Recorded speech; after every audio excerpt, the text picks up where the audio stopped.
Assalamualaikum warahmatullahi wabarakatuh. Kami dari suatu kelompok pembelajaran mesin. Di sini kami akan mempresentasikan hasil kerja kami mengenai penerapan algoritma neural network pada chatbot bimbingan akademis Universitas Siliwangi berbasis website. Di sini ada anggota kelompok kami, di mana ada saya sendiri, Nugi Nugraha, lalu ada Syauki Zaidan, Khairin Holap, dan ada Fanan Herdiansyah. Berikut ada beberapa topik atau pembahasan yang akan kami bahas dalam presentasi kali ini. Yang pertama adalah landasan teori, metodologi, demo aplikasi, dan kesimpulan. Untuk materi yang pertama adalah landasan teori yang akan dijelaskan oleh Saudara Farhan. Kepadanya saya persilakan. Baik, terima kasih moderator. Yang pertama di sini ada artificial neural network, yaitu jaringan syaraf tiruan atau artificial neural network merupakan sistem pemrosesan informasi yang dirancang untuk meniru melalui proses pembelajaran dengan mengubah bobot sinapsisnya. Model ini terinspirasi oleh kemampuan otak manusia dalam mengorganisir sel-sel penyusunan atau neuron sehingga memungkinkannya untuk menjalankan tugas-tugas tertentu, terutama dalam pengenalan pola dengan efektivitas jaringan yang optimal.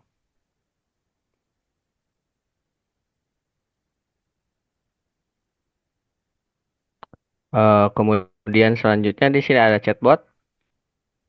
Chatbot merupakan suatu program komputer yang mampu meniru percakapan manusia melalui perintah suara atau pesan teks.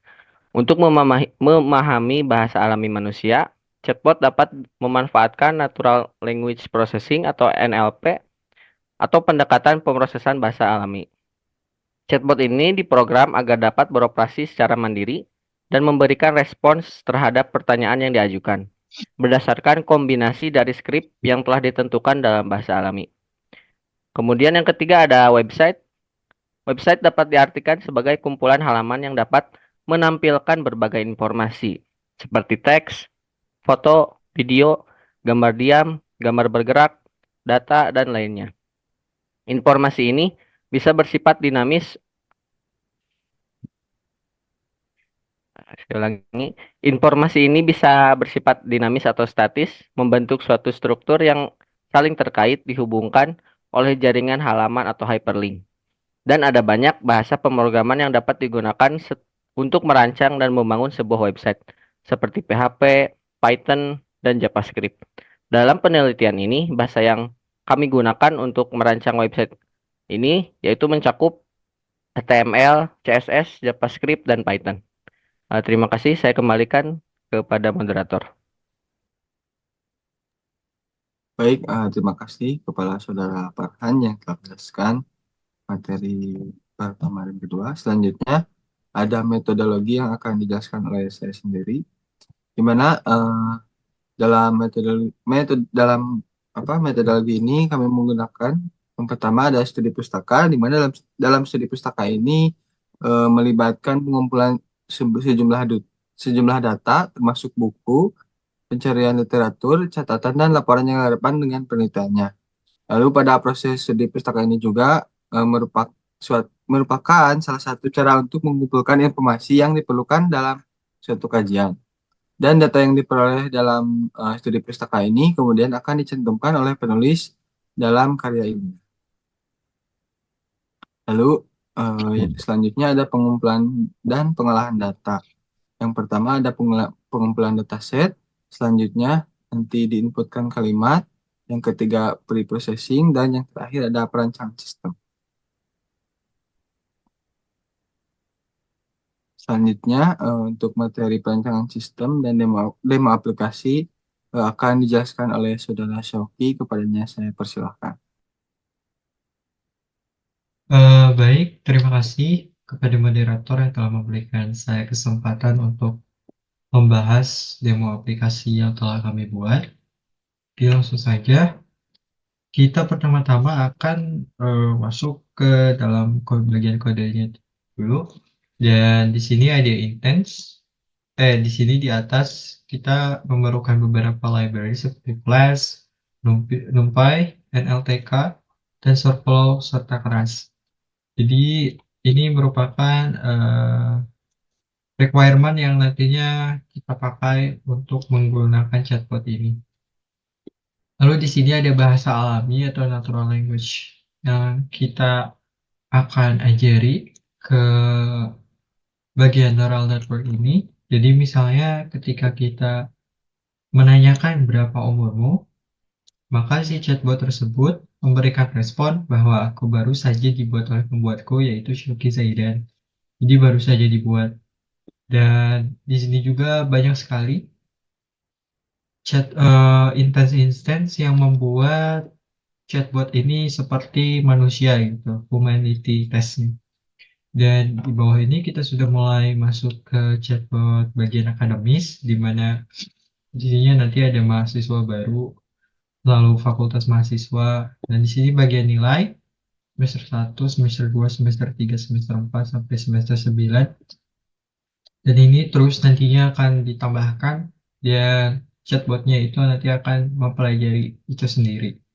Dan tadinya kami akan melakukan beberapa fetching data ke website resmi Universitas Siliwangi, yaitu SIMAK. Namun ada beberapa perizinan yang harus dilakukan dan tidak memungkinkan kami untuk melakukan hal tersebut. Jadinya kami menggunakan nilai-nilai statis yang dummy data. Jadi datanya bohongan. Dan di bawah ini ada beberapa kode untuk training serta model. Ada beberapa pembaruan improvisasi dari beberapa kode ini. Jadi bagian learning rate serta bagaimana model ini berlatih itu agak jadi cepat lagi. Di sini ini paling kode yang paling penting. Oh, di sini ada beberapa kode flash di mana kita akan menampilkan nantinya di sini di index.html. Langsung saja kita akan coba men-start aplikasinya. Pertama kali kita harus masuk ke terminal, kita arahkan ke directory tempat chatbot ini berada, lalu kita pastikan di Python itu ada yang namanya virtual environment, dan kita akan coba activate dulu virtual environment-nya. Ketika ada ini, ketika ada tulisan WINP, maka kita sudah masuk ke virtual environment-nya. Lalu yang selanjutnya kita akan lakukan adalah tinggal python.py. Dan di sini ada beberapa peringatan yang bisa kita coba lihat, dan ini bisa dibiarkan saja. Di sini ada model-model sequential. Di sini akan menampilkan output shape serta param yang ada. Lalu di sini ada model yang sedang berlatih. Jadi di sini kita latih 200 kali. Kita bisa lihat akurasinya itu makin menaik, dan adanya tidak kekonsistenan di sini. Tapi ketika kita lihat ada yang 0,9, ini sudah bagus. Jadi kita latih lagi.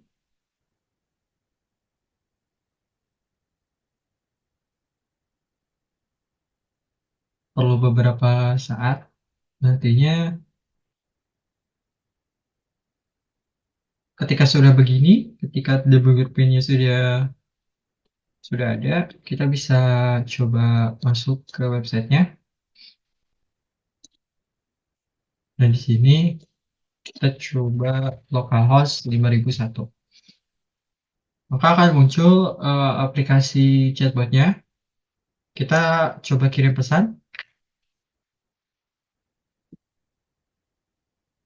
Ketika kita mengirim halo sini, maka akan muncul hai juga. Kita akan coba mengirimkan beberapa intents di sini, seperti bagaimana IPK semester 1 saya. Nah, Di sini akan muncul IPK saya itu ternyata 3,97 dan mata kuliah terbaik saya yaitu Bahasa Indonesia dengan nilai A. Lalu kita akan coba IPK semester 2. IPK, IPK saya semester 2 muncul. Lalu ketika kita mengirim IPK nomor 3, semester 3 juga, maka akan muncul.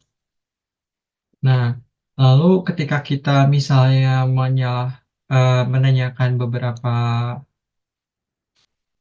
hal yang emang ada di indeks ini juga, dia akan mencoba menjawab sesuai apa yang telah kita latih gitu. Jadi tidak akan keluar konteks dan tetap stick dan tetap menggunakan apa yang telah dia pelajari. Ketika user mungkin bingung apa yang harus dilakukan, tinggal pencet beberapa button di atas ini,